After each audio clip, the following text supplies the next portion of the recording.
On January 17, 1803, inside the stone walls of London's Newgate prison, a crowd of doctors watched in horror as a dead man's eyes suddenly opened. The corpse's face twisted into a grimace, its jaw began to move, and its right hand slowly rose from the table before clenching into a fist. One witness was so terrified he collapsed and died on the spot.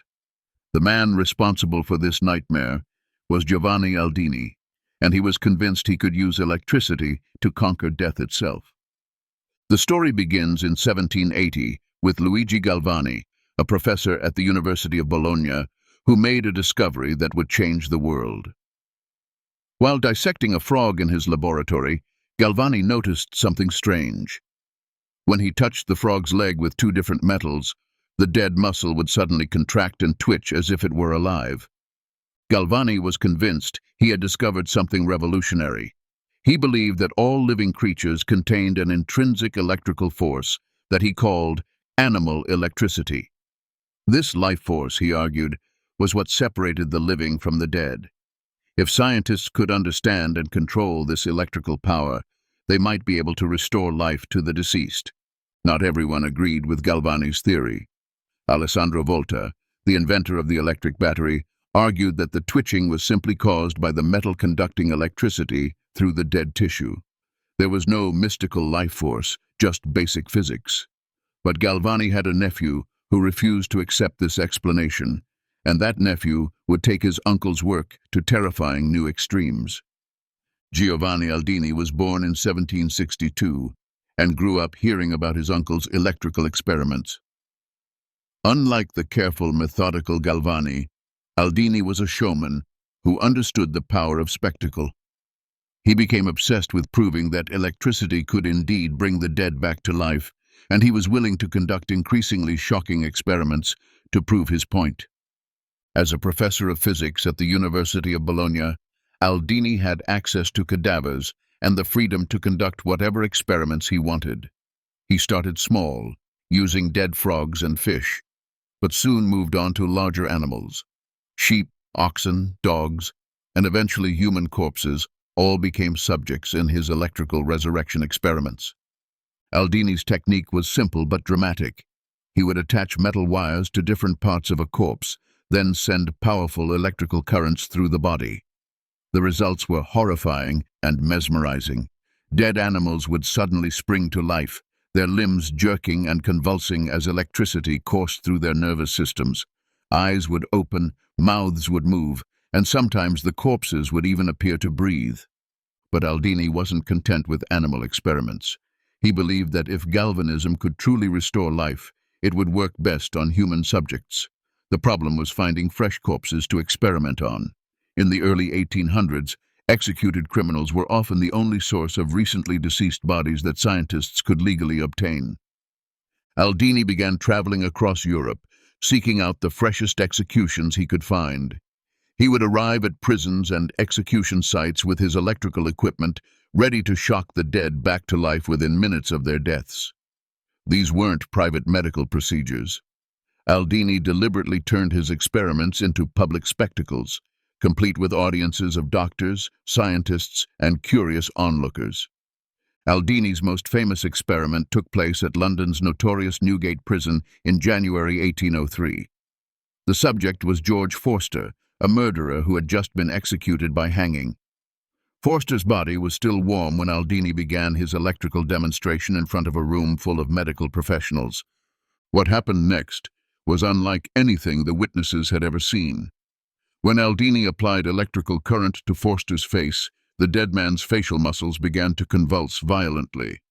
His jaw twitched and moved as if he were trying to speak. Most shocking of all, one of Forster's eyes suddenly opened and seemed to stare directly at the horrified audience. But Aldini wasn't finished. He moved his electrical apparatus to different parts of the corpse, sending currents through Forster's arms and legs. The dead man's right hand slowly rose from the table, fingers extending before clenching into a tight fist. His legs jerked and kicked as if he were trying to stand up and walk away. If you're as shocked by this as the witnesses were, make sure to subscribe, because what Aldini did next would inspire one of the most famous horror stories ever written. The audience was terrified. Some witnesses were convinced they had just watched a dead man return to life. Others feared that Aldini had somehow trapped Forster's soul in his corpse, forcing it to perform against its will.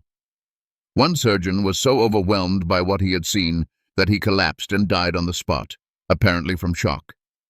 Aldini tried to calm the crowd by explaining that he hadn't actually brought Forster back to life. He claimed he was simply demonstrating how electrical current could stimulate the nervous system of a recently deceased body, but his reassurances did little to ease the horror of what everyone had witnessed. Aldini understood that his experiments were as much about entertainment as they were about science. He deliberately staged his demonstrations like theatrical performances, complete with dramatic lighting and carefully timed reveals. The more shocking the results, the more attention his work received from the scientific community and the general public. These electrical resurrection shows became popular across Europe. Aldini would travel from city to city, demonstrating his techniques on whatever fresh corpses he could obtain. Each performance was slightly different, as Aldini experimented with new methods and more powerful electrical currents. The public response was intense and divided. Some people viewed Aldini as a brilliant scientist, pushing the boundaries of human knowledge.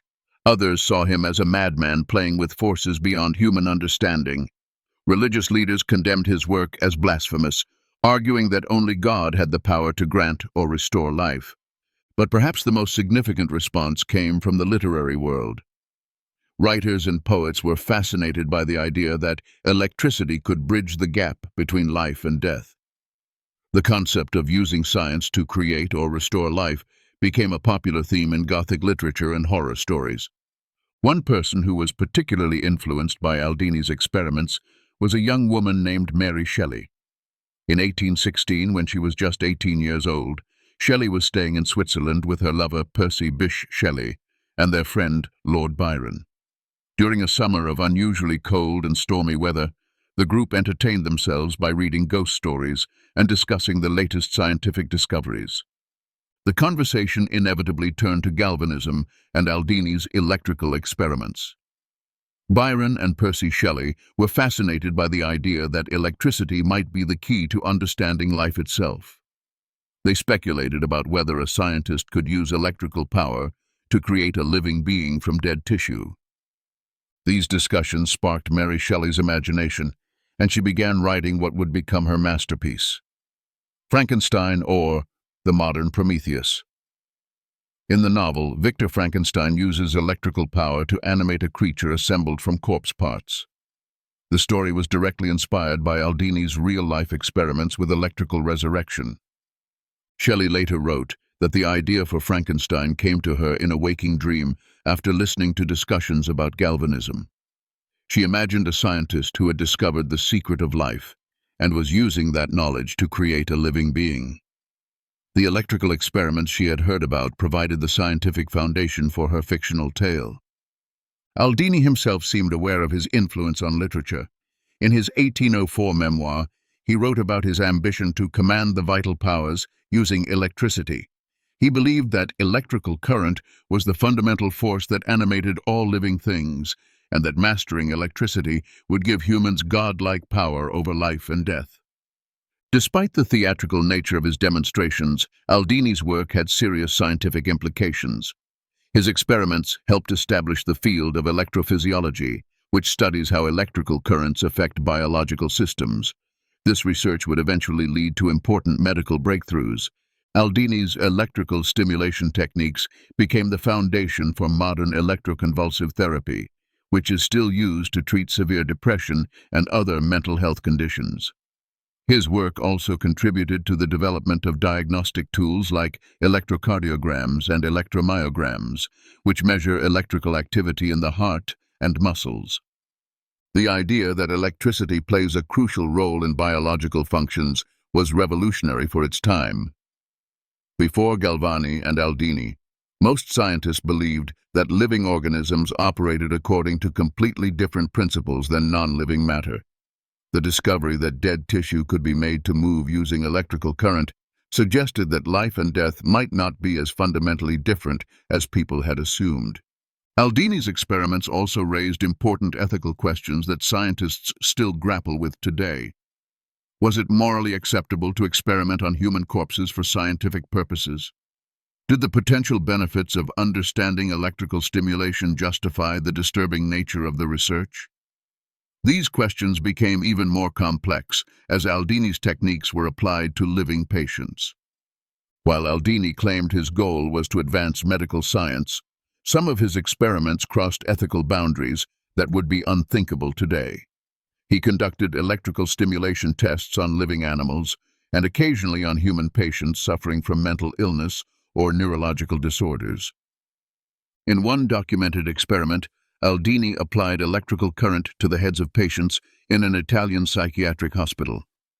He claimed the treatment could cure madness by restoring proper electrical balance to the brain. The patients had no choice in the matter and couldn't consent to the dangerous procedure. Aldini also experimented with using electricity as a form of execution, arguing that electrical current could kill more humanely than hanging or beheading. He conducted tests on condemned prisoners, measuring how much electrical current was needed to cause death. These experiments provided valuable data about the effects of electricity on the human body, but they also demonstrated how scientific research could be used to develop more efficient methods of killing. The line between medical research and torture became increasingly blurred as Aldini's techniques spread to other researchers. Some doctors began using electrical stimulation as a treatment for various ailments, often without understanding the risks or obtaining proper consent from patients. Aldini's electrical resurrection demonstrations weren't limited to Italy and England. He traveled throughout Europe, conducting experiments in France, Germany, and other countries. Each demonstration generated intense public interest and scientific debate.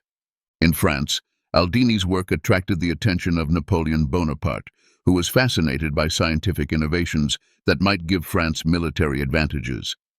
Napoleon provided funding for electrical research, hoping that galvanism might be used to create stronger, more resilient soldiers or to develop new weapons. German scientists were particularly interested in the theoretical implications of Aldini's work.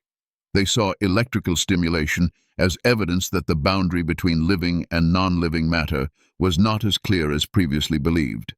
This concept would eventually influence German philosophy and scientific thought for generations. The international spread of galvanic research led to the establishment of electrical societies and research institutes across Europe. Scientists began collaborating on electrical experiments, sharing techniques and results through scientific journals and correspondence networks. Not everyone was convinced by Aldini's claims about electrical resurrection. Many scientists argued that the movements he produced in corpses were simply mechanical reflexes, not evidence of restored life. They pointed out that the electrical stimulation only caused brief muscle contractions and couldn't sustain any kind of ongoing biological function. Medical professionals were particularly skeptical of Aldini's more dramatic claims. They noted that none of his experimental subjects ever showed signs of consciousness, breathing, or heartbeat after electrical stimulation. The movements were impressive but didn't constitute actual revival from death. Religious authorities were almost universally opposed to Aldini's work. They argued that attempts to restore life interfered with divine will and constituted a form of blasphemy. Some churches banned discussions of galvanism, viewing it as a dangerous challenge to religious doctrine about the nature of life and death. Even some of Aldini's scientific colleagues began to distance themselves from his more sensational demonstrations. They worried that the theatrical nature of his experiments was damaging the reputation of serious electrical research. The association between galvanism and horror stories made it difficult for other scientists to obtain funding and support for legitimate electrical studies. Aldini's experiments had a lasting impact on public perception of electricity and scientific research. For many people, electricity became associated with death, resurrection, and unnatural manipulation of life forces. This fear persisted well into the 20th century and influenced how society viewed new electrical technologies. The connection between electricity and horror that Aldini helped establish became a recurring theme in popular culture. From Frankenstein to modern science fiction movies, Electricity is often portrayed as a dangerous force that can blur the line between life and death. This cultural legacy has made it more difficult for scientists to gain public acceptance for legitimate electrical research and medical treatments. Aldini's work also contributed to ongoing debates about the ethics of human experimentation. His willingness to use human corpses and living patients for dramatic demonstrations raised questions about the responsibilities of scientists and the rights of research subjects. These ethical concerns became increasingly important as medical research expanded throughout the 19th and 20th centuries. Modern science has shown that while Aldini's electrical stimulation could indeed cause muscle contractions in dead tissue, it couldn't actually restore life. The movements he produced were simply the result of electrical current activating nerve pathways that remained functional for a short time after death. True resurrection would require much more than electrical stimulation. It would need to restart complex biological processes, including circulation, respiration, and brain function. These systems are far too intricate to be restored simply by applying electrical current to dead tissue.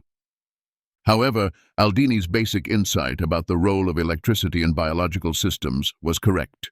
Modern medicine has confirmed that electrical signals are crucial for many bodily functions, including heart rhythm, muscle contraction, and nerve communication. Contemporary medical treatments use controlled electrical stimulation to treat conditions ranging from chronic pain to movement disorders. The techniques Aldini pioneered have been refined and made safer, but the fundamental principle remains the same. Electrical current can influence biological systems in powerful ways, even if it can't bring the dead back to life. Despite the impossibility of electrical resurrection, scientists haven't given up on the dream of conquering death. Modern researchers are exploring new approaches to extending life and potentially reversing death, using technologies that Aldini could never have imagined. Cryonics researchers are experimenting with freezing recently deceased individuals in the hope that future technology will be able to revive them. Artificial intelligence experts are working on ways to upload human consciousness to computers, potentially allowing minds to survive after their biological bodies die. Genetic engineers are studying the biological mechanisms of aging and death, looking for ways to halt or reverse these processes. Some researchers believe that death from aging could eventually become optional, allowing humans to live indefinitely if they choose. Aldini never succeeded in bringing the dead back to life, but his electrical experiments opened doors that scientists are still walking through today. In laboratories around the world, researchers are using technologies thousands of times more powerful than Aldini's primitive electrical apparatus. They're manipulating genes, freezing brains, and building artificial minds, all in pursuit of the same goal that drove Aldini more than 2 centuries ago. The methods have changed, but the dream of conquering death remains alive. And somewhere in those labs, the next breakthrough might be just one electrical impulse away.